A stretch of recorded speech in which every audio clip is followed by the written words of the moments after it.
बिस्मिल्लाहिर्रहमानिर्रहीम। Fire protection academy की जानिब से मैं जावेद इकबाल दुनिया भर में उर्दू बोलने और समझने वालों को अस्सलाम वालेकुम। उर्दू दानों, हम आपके लिए ला रहे हैं एक बेहतरीन तोहफ़ा जो कि हमारे पख्तून भाई, सिंधी भाई, बलोची भाई, पंजाबी भाई, कश्मीरी भाई, सराइकी भाई, हिंदको भाई और दुनिया के दीगर ममालिक में मौजूद उर्दू समझने और बोलने वाले हमारे साथी मौजूद हैं, जिनकी अपनी ज़ुबान उर्दू नहीं भी है और उनकी ज़ुबान उर्दू के बगैर मुकम्मल नहीं भी होती, उनको लेना पड़ती है, उर्दू की तरफ उनको थोड़ा बहुत आना पड़ता है और उनकी ज़ुबान में भी उर्दू जाती है। हम उनको भी वेलकम करते हैं और उनके लिए भी ये तोहफ़ा अपना पेश करते हैं मोहब्बतों का, दिल की अथाह गहराइयों से, ताकि इंसानियत के लिए बेहतरी हो और खैरुन्नास में यनफ़उन्नास के मिस्दाक हम भी क्वालिफाई कर जाएं, ताकि जब हम अपने रसूल सल्लल्लाहु अलैहि वसल्लम की खिदमत में हाज़िर हों तो वो हमें प्यार करें और मोहब्बतों से नवाजें और हमें वो इज़्ज़तें और वो सुकून और वो कामयाबियाँ मिलें जिनके लिए रसूल पाक सल्लल्लाहु अलैहि वसल्लम ने हमें हुक्म दिया है कि खैरुन्नास में यनफ़उन्नास, और अच्छी बात पहुँचा दो दूसरों तक और नेकी और परहेज़गारी के कामों में एक दूसरे के साथ तामन करो और हमेशा अच्छे अंदाज में दूसरों से बात करो। कूलू लिन्नास हुस्ना और अखलाकियात के अच्छे दर्जों के ऊपर जाना है हमने। तो बिस्मिल्लाह करते हैं, आगाज़ करते हैं। आज की जो हमारी इंफॉर्मेशन है वो इंतहाई बादब अंदाज में होगी और इंतहाई कंपैरेटिव अंदाज में होगी। हम कंपैरेटिव एनालिसिस करने जा रहे हैं एसोसिएशंस का। एसोसिएशन क्या होती हैं, एसोसिएशन कैसे काम करती हैं, कितने इदारों के अंदर एसोसिएशंस और एसोसिएशंस का एक स्टेटस क्या होता है, लीगल स्टेटस क्या होता है, ऑफिशियल स्टेटस क्या होता है और उनके काम करने के अंदाज क्या हो सकते हैं। हर इंडस्ट्री के अंदर, हर डिपार्टमेंट के अंदर एसोसिएशन है, एसोसिएशन बनाने का राइट होता है लॉ के अंदर और कॉन्स्टिट्यूशंस के अंदर, और यही इंसान की खूबी है कि इंसान उनसे है और मिलजुल के मोहब्बत के साथ रहने का नाम इंसान है। कभी भी बकरी के बच्चे ने साथ चलते हुए अब्बा से नहीं पूछा कि ये सूरज क्या चीज़ है, ये ऊपर क्यों है, ये चांद क्यों निकल रहा है, ये सितारे कैसे हैं, ये जो हमें महसूस हो रहा है इसको हवा कहते हैं, ये गर्म क्यों होती है, ठंडी क्यों होती है। लेकिन इंसान का बच्चा पूछता है, इंसान की औलाद पूछती है, और यूं इल्म जो एक नस्ल गेन कर लेती है, रिटेन कर लेती है, वो दूसरी जनरेशन को, दूसरी नस्ल को, आने वाले इंसानों को ट्रांसफ़र करती है। और वो एसोसिएशंस के ज़रिए ही होता है, वो कॉरपोरेशंस के ज़रिए ही होता है, वो इदारों के ज़रिए ही होता है और वो डिपार्टमेंट्स के ज़रिए होता है। कुछ लीगल होते हैं, कुछ गवर्नमेंट ओन होते हैं और कुछ नॉन ऑर्गेनाइजेशंस होती हैं, कुछ नॉन गवर्नमेंट ऑर्गेनाइजेशंस होती हैं। तो मुख्तलिफ मिलकर काम कर रहे हैं। तो आज हम जिस एसोसिएशन को देखेंगे उसके साथ हम एक अपनी एसोसिएशन को भी सामने रखेंगे और हमारी एसोसिएशन है fire protection association of Pakistan. आपके यहाँ भी हो सकती है, आपकी कंट्री में भी ऐसी बेशुमार चीज़ें हो सकती है, दुनिया में जहाँ जहाँ मुझे देखा जा रहा है। मैं उन सबसे ये रिक्वेस्ट करता हूँ कि आप अपनी ऑर्गेनाइजेशन के साथ अटैच हो जाएं। पेवस्ता रहे शजर से उम्मीद बहार रख। तो ये पेवस्तगी जो है ना, ये ज़रूरी होती है, किसी के साथ मिल के रहना, किसी के साथ जुड़ के रहना। आज हो सकता है हमारी वीडियो थोड़ी सी लंबी जाए, लेकिन बात आपने पूरी गौर से सुननी है और आखिर तक बात को लेना है, ताकि हम मुकम्मल तौर पे इस चीज़ को समझ सकें कि एसोसिएशंस क्या हैं, नेशनल फायर प्रोटेक्शन एसोसिएशन क्या है। उस नेशनल फायर प्रोटेक्शन एसोसिएशन ने हमारे लिए क्या काम किया, उसको सराहना भी है, दोहराना भी है, ठीक है जी, और उसको थोड़ा सा देना है, नजराना भी है। तो हम सबसे पहले उन स्टैंडर्ड्स की बात करेंगे जो फायर सर्विस प्रोफेशनल्स के लिए इस ऑर्गेनाइजेशन ने डिज़ाइन किए हैं और सामने लेकर आए हैं। लेकिन उन्होंने कितना सा इसको ऑफिशियलाइज किया है, कितना सा इसको लीगल बनाया है, इस बात को भी सामने रखेंगे। तो हम बात करते हैं जी कि NFPA standards for fire service professional qualifications. जो फायर सर्विस की जो प्रोफेशनल्स होंगे उनमें फाइटर्स भी हो सकते हैं, फायर ऑफिसर्स भी हो सकते हैं, फायर सेफ्टी इंस्ट्रक्टर्स भी हो सकते हैं, मुख्तलिफ डोमेन के स्पेशलिस्ट भी हो सकते हैं। उनके लिए कैसे कैसे स्टैंडर्ड्स मौजूद हैं। जर्नल जो क्वालिफिकेशन की, सर्टिफिकेशन की बात नहीं हो रही, क्वालिफिकेशन की बात हो रही है। तो इसके अंदर कमोबेश 2 दर्जन से ऊपर ये स्टैंडर्ड हमारे पास मौजूद हैं। इनमें से जितने भी हमारे स्टैंडर्ड हैं हम उनको देखेंगे, एक एक करके उनको समझेंगे, एक एक करके हम उनको देखेंगे, लेकिन जो ज़रूरी हैं हम उनकी तरफ पहले आएंगे और उन्हीं तक महदूद रहेंगे। ओवरव्यू हम सबका ले लेंगे। तो फायर सर्विस प्रोफेशनल के जितने स्टैंडर्ड हैं, पहले हम बात करते हैं NFPA की। कि NFPA क्या चीज़ है। NFPA हो रही है, सब इस चीज़ को कह रहे हैं, लेकिन ये बॉडी है क्या, ये चीज़ क्या है। ये है अमेरिका का एक इदारा जो कि फायर फाइटिंग के रिलेटेड मुख्तलिफ सर्विसेज दे रहा है। इसके पैगाम को हम उनकी वेबसाइट से भी आपको जाके बताएंगे कि वो कितने अच्छे अंदाज में काम कर रहे हैं, लेकिन कुछ डायरेक्शन बिजनेस की तरफ भी जा रही होती हैं। आदम का बच्चा हो, आदम का बेटा हो और उसके मुंह से निकलने वाला लफ्ज़ और उसका उठने वाला कदम बगैर अपने फ़ायदे के हो, ये फितरत ही नहीं मानती। तो ऐसे काम तो होते हैं, ठीक है। हर एक का राइट है वो बेटर टू बेस्ट ट्रैवल करे और दूसरों को अपने साथ एसोसिएट रिलेट करके उनसे भी फ़ायदे हासिल करे, लेकिन हमने अपनी पोजीशन भी वाजे करनी होती है कि हु आर वी। ये एक नॉन प्रॉफिट ऑर्गेनाइजेशन है, इनका क्लेम है, और दूसरा कि ये कोई यूएस की गवर्नमेंट की बॉडी नहीं है, ये एक एसोसिएशन है, ये प्रोफेशनल्स की एसोसिएशन है और इसके अंदर डिफरेंट प्रोफेशनल्स इकट्ठे हुए हैं। उनके अपने अपने व्यू पॉइंट्स हैं, उनके अपने अपने इंटरेस्ट्स हैं। ऐसा नहीं है कि वो किसी गवर्नमेंट के एजेंडे को लेकर चल रहे हैं, वो अपने बिजनेस का एजेंडा लेकर चल रहे हैं। They make standards for fire safety domain. अब फायर सेफ्टी है, इलेक्ट्रिकल सेफ्टी है, इन दोनों तरफ वो काम कर रहे होते हैं। एनएफपीए की ये कोशिश है कि जो भी फायर से या इलेक्ट्रिकल प्रॉब्लम्स के साथ, जो कि फायर की वजह से या इलेक्ट्रिक शॉर्ट सर्किट की वजह से या इलेक्ट्रिक के दीगर बड़े प्रॉब्लम्स की वजह से जो डेथ्स होती हैं, जो इंजरीज होती हैं, जो प्रॉपर्टी लॉसेज होती हैं, उनको रोका जाए, कम से कम किया जाए। तो इसके ऊपर एनएफपीए काम करता है। लेकिन एनएफपीए का मिशन क्या है? उस मिशन को हमने सामने रखना है, देखना है, और वो हमारे सामने है to help save life and reduce losses with information, knowledge and passion.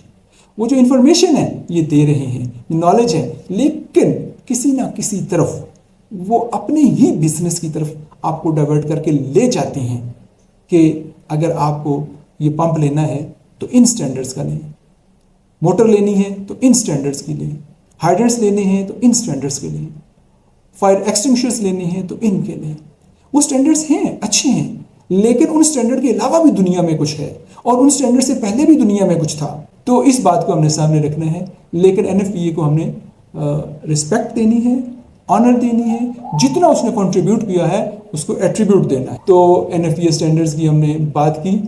एनएफपीए standards publish करता है, लेकिन खुद लिखता नहीं है, खुद नहीं बनाता, ठीक है जी। ये इनोवेटिव रिसर्च करवाता है, लेकिन कमेटीज करती हैं, टेक्निकल कमेटीज खुद करती हैं, और प्रोफेशनल ट्रेनिंग भी ये देता है, एजुकेशन भी देता है, और आउटरीच होकर ये एडवोकेसी भी करता है। जिन जिन ऑर्गेनाइजेशन को अपने सिस्टम्स के लिए, इंटरनेशनली बात हो रही है, दुनिया के 250 मुल्कों की बात हो रही है, 250 से ज़ायद आज़ाद रियासतों की बात हो रही है, तो उस सूरत में ये ज़रूरी है इस बात के लिए कि हर मुल्क जो है वो अपने दायरा इख्तियार के अंदर रहते हुए और अपने काम को प्रायोरिटी भी देनी है, उसके साथ साथ वो फायर प्रोफेशन की अपने स्टैंडर्ड्स के साथ रहते हुए भी इन स्टैंडर्ड्स को रिस्पेक्ट देनी है और इनसे बेनिफिट लेने हैं। एनएफपीए फायर प्रोटेक्शन के स्टैंडर्ड्स बनाता है, टेस्टिंग और इक्विपमेंट के स्टैंडर्ड्स बनाता है, मुख्तलिफ तरह के हैं, और फायर प्रोफेशनल की जो क्वालिफिकेशन है उसके भी स्टैंडर्ड्स बनाता है।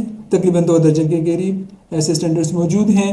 आज हम उन्हीं की बात करेंगे बेसिकली, और एविएशन के बारे में भी स्टैंडर्ड्स बनाता है, सर्च के बारे में भी, और कंबस्टिबल गैसेस का, कंबस्टिबल लिक्विड्स का, कंबस्टिबल मटेरियल्स का, हैज़ार्डियस मटेरियल्स के, तमाम तरह के ये स्टैंडर्ड्स बनाता है। और जितने भी इक्विपमेंट हैं फायर सेफ्टी के अंदर इस्तेमाल होने वाले, पंप से लेकर नोज़ल, होज, फायर सूट, ब्रीदिंग ऑपरेटर्स और पंप्स और सप्रेशन सिस्टम, तमाम तरह के और इनके दीगर एसोसिएटेड कंपोनेंट्स, उन सब के बारे में ये स्टैंडर्ड बना के सामने लाता है। लेकिन कोई ये इन्फोर्सिंग नहीं कर रहा होता, कोई भी इम्पोज नहीं कर रहा होता, इसके पास कोई पुलिसिंग फोर्स नहीं है कि ये ऊपर उसके ऊपर इम्प्लीमेंट करवा दे। जो उससे हट के करेगा वो नाकाबिले कबूल होगा इंटरनेशनली, और इंटरनेशनल कोर्ट के अंदर भी ये आपको नहीं लेके जा रहा होता। ये तो एक रिकमेंडेशंस दे रहा होता है कि ये मन चले का सौदा है, करना है तो कर ले, नहीं करना तो आप आज़ाद हैं। कोई ऐसा इशू नहीं है कि जो एनएफपीए के स्टैंडर्ड के मुताबिक पंप नहीं लगाएगा उसका पंप जो है ख़त्म हो जाएगा। एआरपी ब्रांड के अगर पंप पाकिस्तान के अंदर डेवलप होके पाकिस्तान के अंदर लग रहे हैं और आपको एलसी नहीं खोलने की ज़रूरत पड़ रही, डॉलर पाकिस्तान के अंदर ही रह रहा है, तो उस सूरत में आप चले जाएं, एनएफपीए आपको मना नहीं करेगा। यूएलएफएम लिस्टेड चीज़ों को जो एक हवा बना के पेश किया गया है, उसके अलावा भी हमारे यहाँ सिस्टम चलते हैं, पंप्स चलते हैं और कंपोनेंट्स इलेक्ट्रिकल के और मैकेनिकल के चलते हैं, और अल्हम्दुलिल्लाह एक्सीडेंट्स भी नहीं होते, प्रॉब्लम्स भी नहीं आती, सेफ्टी भी रहती है। तो हम थोड़ा सा कॉन्फिडेंस फील करें, अल्लाह खैर करेगा। घबराना नहीं है आपने, और हम गुलाम भी नहीं हैं कि जो वो कहेंगे हम मान लेंगे। गुलामी की जंजीरें तोड़ें, खौफ का वो तोड़ें, आगे आएँ और मुल्क की खिदमत इंशाअल्लाह हमने खुद करनी है। ये मुल्क हमारा है और हम इसके लिए जान की कुर्बानी भी देंगे, लेकिन जान से पहले बहुत सारे मराहिल हैं, हम इंशाअल्लाह उनको टच करेंगे। ठीक है जी, आगे हम चलते हैं तो इसका ऑर्गेनाइजेशनल स्टेटस थोड़ा सा हम देख लेते हैं। गवर्नमेंट ओन ऑर्गेनाइजेशंस होती हैं, नॉन गवर्नमेंट ऑर्गेनाइजेशंस होती हैं। तो ये तो आती है जी नॉन गवर्नमेंट ऑर्गेनाइजेशन के अंदर एक एसोसिएशन है, एक कॉज के ऊपर काम कर रही है। और आपको पता है कि सोसाइटीज़ बनाते हैं लोग और एसोसिएशंस बनाते हैं, अथॉरिटीज़ बनती हैं, कॉरपोरेशंस बनती हैं, फेडरेशन बनती हैं, फेडरेशंस बनती हैं और ट्रस्ट बनते हैं, मुख्तलिफ तरह के जो है ना वो जमातें बनती हैं। इसी में से एक जमात एसोसिएशन है। तो ये है फायर फाइटर्स की एसोसिएशन। और भी बहुत सारी एसोसिएशंस हैं, पब्लिक भी होती हैं, प्राइवेट भी होती हैं और प्रॉफिट ओन भी होती हैं और नॉन प्रॉफिट ऑर्गेनाइजेशंस भी होती हैं। ठीक है जी, तो इन चीज़ों को सामने रख। तो ये जो NFPA है is association of businessman, engineers, fire professionals and volunteers. इसके स्टेटस को समझें और इसके अप्रोच को समझें, फिर इंशाल्लाह आप NFPA के स्टैंडर्ड से बेनिफिट भी ले रहे होंगे, लेकिन अनड्यू होके आप NFPA के ज़्यादा नीचे नहीं जा रहे होंगे, बल्कि अपने आप को भी कुछ समझ रहे होंगे। हम तमाम पढ़े लिखे और बाशऊर और कंट्रीब्यूट करने वाले लोगों की इज्जत करते हैं। दुनिया में दीगर और भी एसोसिएशंस हैं, international association of fire fighters, international association of fire chiefs, international association of fire instructors, और उनमें से है एक national fire protection association. American बहुत सारी जो सोसाइटीज़ बनाते हैं उनमें वो नेशनल का वर्ड यूज़ कर रहे होते हैं। अब हम देखते हैं कि फायर सर्विस प्रोफेशनल क्वालिफिकेशंस के स्टैंडर्ड हैं कौन कौन से। तो चलें जी, हम इनकी तरफ चलते हैं। पहले मैंने एक जगह पे 26 दिखाया, दूसरी जगह पे मैंने 24 दिखाया। तो ये थोड़ा सा एक है कि कुछ चीज़ें और भी आ रही होती हैं। तो ये एक थोड़ा सा है कि ये मुख्तलिफ कोर्सेज हैं, तो ये मुख्तलिफ हैं कि कुछ ज़्यादा स्पेसिफिक हो जाते हैं और कुछ ज़रा जनरल। तो उस हवाले से ऐसे किसी किस्म की कन्फ्यूजन की ज़रूरत नहीं है। तो हम इनको एक एक करके लेते हैं। जो हमारे जो ज़रूरी है 1001 है, जिसमें से फायर फाइटर 1, फायर फाइटर 2 निकलता है। दूसरा है NFPA 1002 standard for fire operators driver and department driver and operator professional qualification. NFPA 1003 standard for airport fire fighting professional qualification. NFPA 1006 standard for technical rescue and technical rescue personal professional qualification.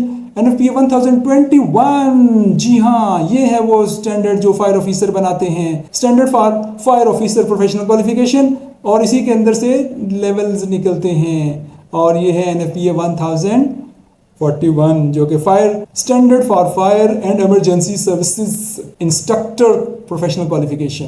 तो ये तो थे हमारे अहम और ज़रूरी, जो कि डायरेक्ट हमारे साथ प्रोफेशन में और ऑर्गेनाइजेशन में डील हो देते हैं। इससे मुख्तलिफ कोर्सेज निकलते हैं और एक चैप्टर पूरा एक कोर्स होता है और पूरी उसकी क्वालिफिकेशन होती है। लेकिन आज हम सारों को ही देख लेते हैं। जी, हमने 2 दर्जन की बात की, 24 की बात की, तो 24 हैं कौन कौन से, वो हैं कौन कौन से, हम उनकी अब बात करते हैं। NFPA 1000, ये 1000 जो है ना, ये हमें बताता है कि standard for fire service professional qualification accreditation and certification systems. ये सिर्फ ये बताता है कि 3 लेवल की स्टडी बताता है। समझे कि आपको स्कूल बनाने का, यूनिवर्सिटी बनाने का एक तरीकाकार बताता है, और सर्टिफिकेशन का कि आपने किस लेवल के, प्रोफेशनल लेवल के जो कोर्सेज बनाने हैं, तो आपके पास क्या क्या डॉक्यूमेंटेशन होने चाहिए। वो ये नहीं कहता कि सिर्फ मुझसे काम करें और मैं ही सब कुछ दे रहा हूँ, बल्कि वो आपको लेवल्स तय करके दे रहा है और उनके ऊपर स्टैंडर्ड बना के दे रहा है।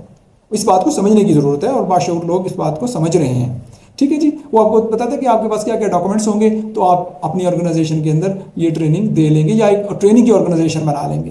ठीक है जी, और NFPA 1001, NFPA 1002, NFPA 1003, NFPA 1005, NFPA 1006, NFPA 1021, NFPA 1022 standard for fire and emergency service analyst professional qualification. NFPA 1026 standard for incident management professional qualification. और अब आते हैं जनाब NFPA 1030 standard for professional qualification for fire prevention programme positions. NFPA 131, NFPA 1031 बहुत important है जी, standard for professional qualification for fire inspector and plan examiner. NFPA 133, जी हाँ, उसी के बराबर और उन्हीं जगहों पे इस्तेमाल होने वाला, standard for fire professional qualifications for fire investigator, for fire investigator. NFPA 135, NFPA 135 में बहुत सारी चीज़ें इसमें शामिल कर दी गई हैं जो सोसाइटी के साथ रिलेटेड हैं। Standard for fire and life safety educator, public information officer, youth fire setter intervention specialist and youth fire sector program manager professional qualification, ये NFPA 1035 है। और 1037 standard for marine, standard for fire marshal professional qualification.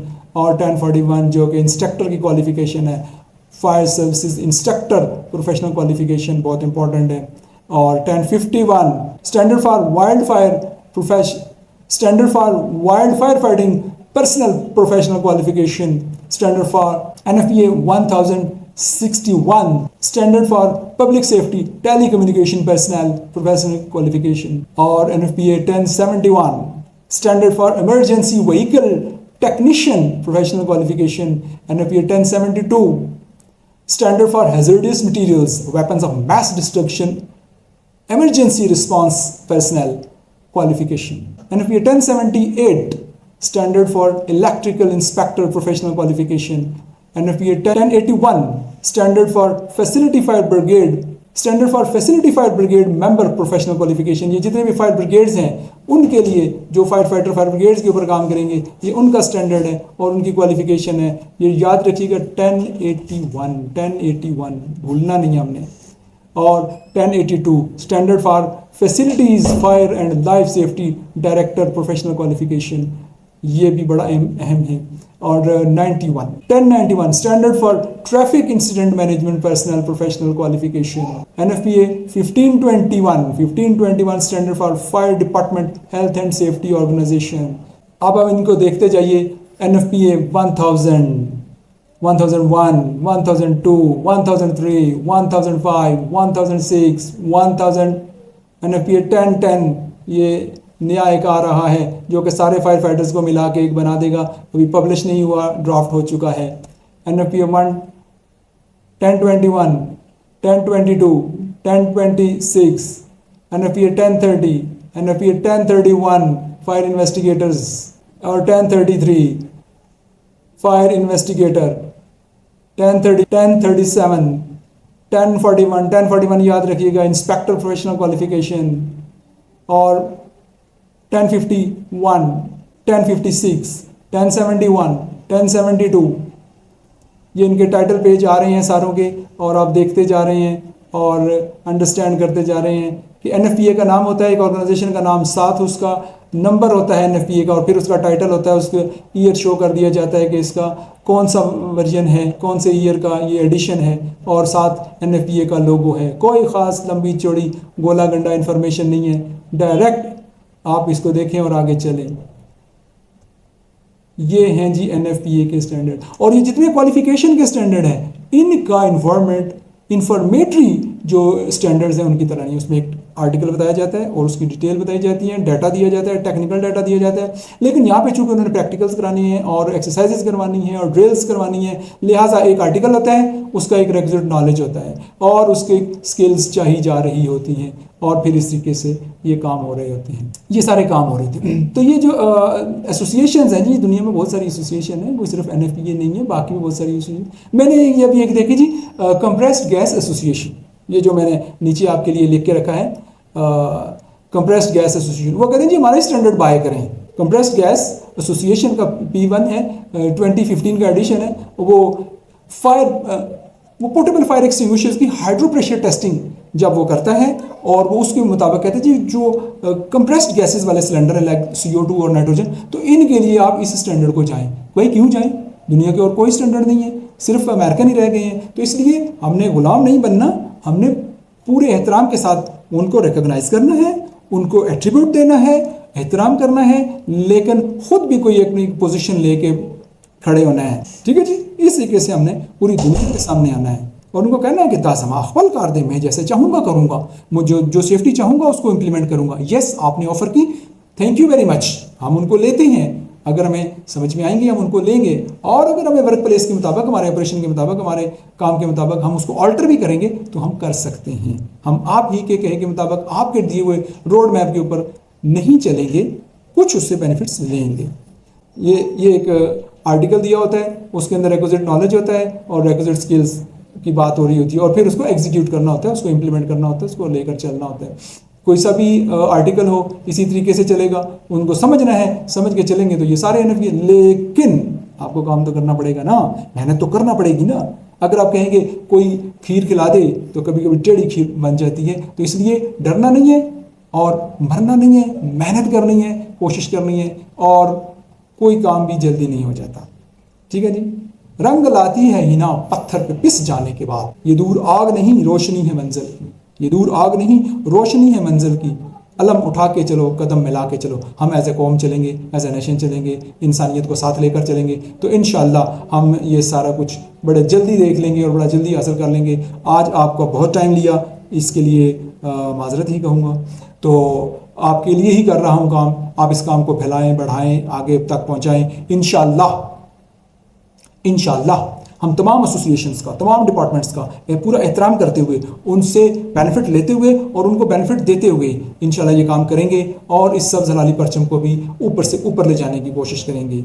और जो लोग भी पाकिस्तान के लिए काम कर रहे हैं, इंसानियत के लिए काम कर रहे हैं, हम उन सब को सलाम करते हैं। वो हमारे माथे का झूमर हैं, हम उनके कदमों की खाक हैं, मैं उनके कदमों की खाक हूँ। हम सब मिल के काम करेंगे और आगे बढ़ेंगे।